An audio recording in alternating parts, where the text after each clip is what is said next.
Assalamualaikum warahmatullahi wabarakatuh.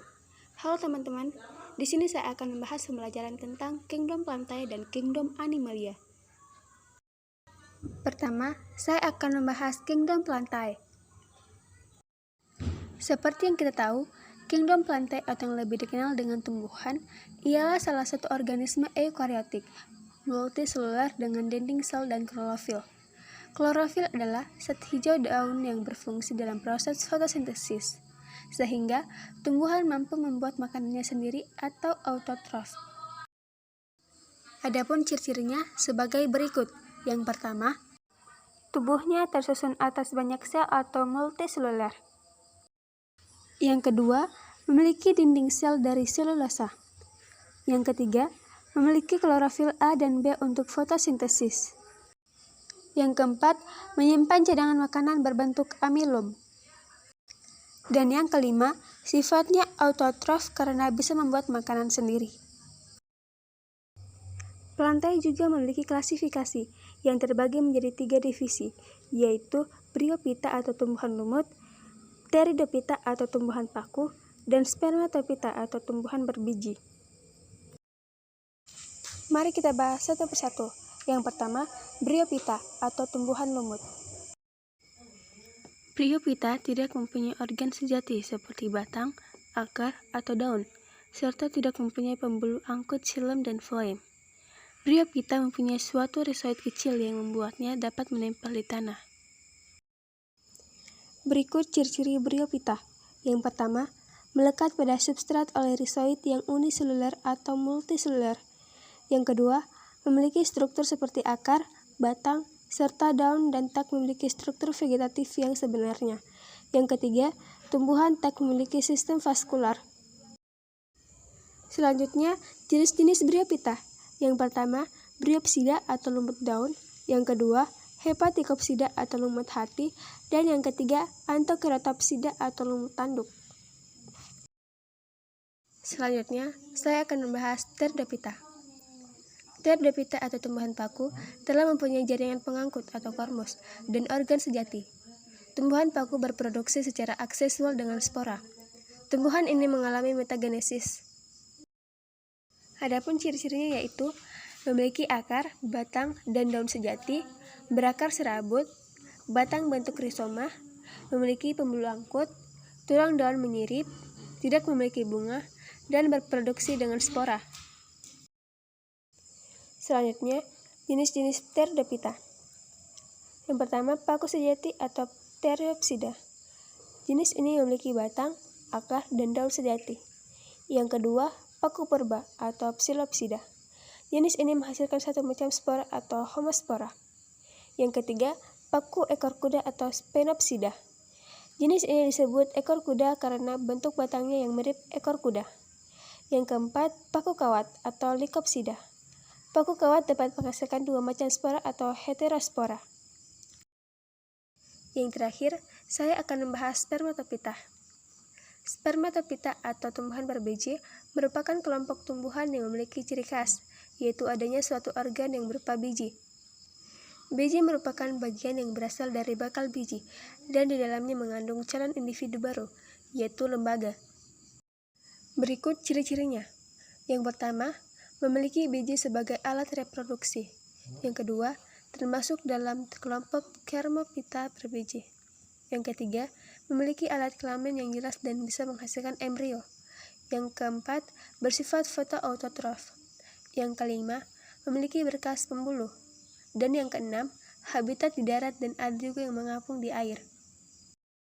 Spermatophyta juga terbagi menjadi 2 subdivisi.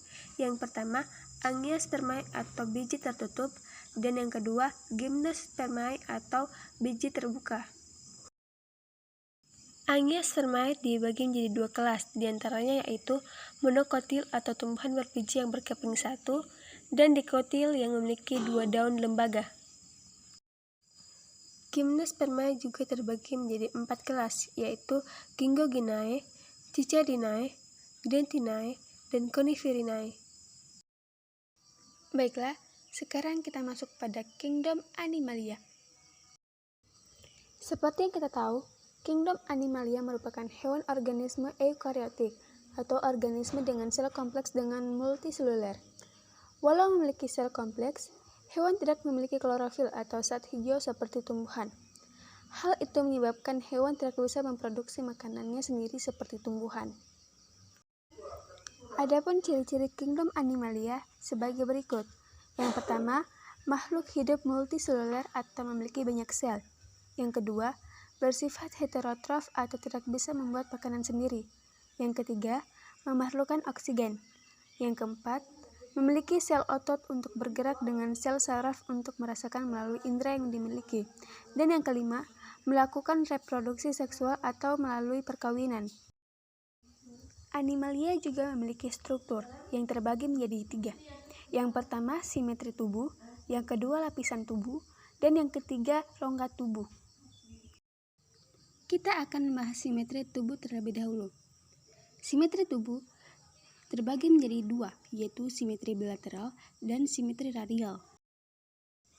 Simetri bilateral adalah hewan yang bagian tubuhnya tersusun bersebelahan dengan bagian lainnya. Jika diambil garis memotong dari depan ke belakang, maka akan terlihat bagian tubuh yang sama antara kiri dan kanan. Sedangkan simetri radial adalah hewan yang memiliki lapisan tubuh melingkar atau bulat. Hewan dengan simetri radial hanya memiliki 2 bagian, yaitu bagian puncak dan bagian dasar. Selanjutnya, lapisan tubuh. Berdasarkan jumlah lapisan tubuhnya, hewan dikelompokkan menjadi 2, yaitu hewan diploblastik dan hewan trioblastik. Hewan diploblastik adalah hewan yang memiliki 2 lapis sel tubuh. Lapisan terluar disebut dengan ektoderma, sedangkan lapisan dalam disebut dengan endoderma. Contoh dari hewan diploblastik adalah Cnidaria. Sedangkan hewan trioblastik adalah hewan yang memiliki 3 lapis sel tubuh. Lapisan terluar disebut eksoderma, lapisan tengah disebut mesoderma, dan lapisan dalam disebut endoderma. Berikut rongga tubuh. Rongga tubuh dibedakan menjadi 3 jenis, yaitu acelomata, pseudocelomata, dan celomata. Animalia juga memiliki klasifikasi yang terbagi menjadi 2 jenis, yaitu kelompok invertebrata dan kelompok vertebrata. Kita akan membahas kelompok invertebrata terlebih dahulu. Kelompok invertebrata terbagi menjadi 6 filum, yaitu yang pertama, Porifera. Juga dapat diartikan sebagai hewan yang memiliki pori pada struktur tubuhnya. Yang kedua, Coelenterata. Disebut juga hewan rongga dan anteron yang berarti usus. Coelenterata termasuk golongan hewan diploblastik. Yang ketiga, Platyhelminthes. Platyhelminthes atau cacing pipih ini memiliki tubuh pipih, lunak, dan epidermis bersilia. Tidak mempunyai rongga tubuh dan biasanya hidup di air tawar, air laut, dan tanah lembab. Yang keempat, Nemalthelminthes adalah hewan trioblastik atau cacing benang. Tubuh hewan tersebut bulat panjang, dilapisi kutikula dengan sistem pencernaan lengkap. Yang kelima, Annelida. Hewan Annelida sistem saraf terdiri dari ganglion otak yang dihubungkan dengan tali saraf yang memanjang sehingga berupa tangga tali. Contoh hewannya yaitu cacing tanah dan lintah. Yang terakhir adalah moluska. Moluska adalah hewan lunak yang hidup bebas di laut, air tawar, maupun darat. Hewan ini bercangkang, tubuh terdiri dari kaki, dan sistem pencernaan yang lengkap. Contoh hewannya yaitu seperti kerang, siput, dan gurita. Selanjutnya, kelompok vertebrata. Pada hewan vertebrata dibagi menjadi 5 kelas, yaitu Pisces. Pisces atau ikan termasuk salah satu jenis hewan vertebrata, karena ikan memiliki rangka yang tersusun dari tulang keras dan mengandung kalsium fosfat. Yang kedua, amfibia. Hewan amfibia adalah hewan yang hidup di 2 tempat, yakni air dan darat, contohnya katak. Yang ketiga, reptilia. Hewan reptil merupakan hewan pertama yang mampu beradaptasi di daerah kering. Untuk berjalan, reptil menggunakan perut atau kaki dan bernafas dengan paru-paru. Contohnya yakni ular, buaya, aligator, kura-kura, atau kadal. Yang keempat, aves. Aves memiliki bulu dan paruh yang terbuat dari zat keratin. Bulu aves membentuk sayap yang berfungsi untuk terbang. Contohnya ayam dan burung. Yang kelima, mamalia. Pada hewan mamalia menghasilkan susu sebagai makanan untuk anaknya. Susu dihasilkan oleh kelenjar atau gladula mamae yang terdapat di daerah perut atau dada. Contoh kerbau dan kucing.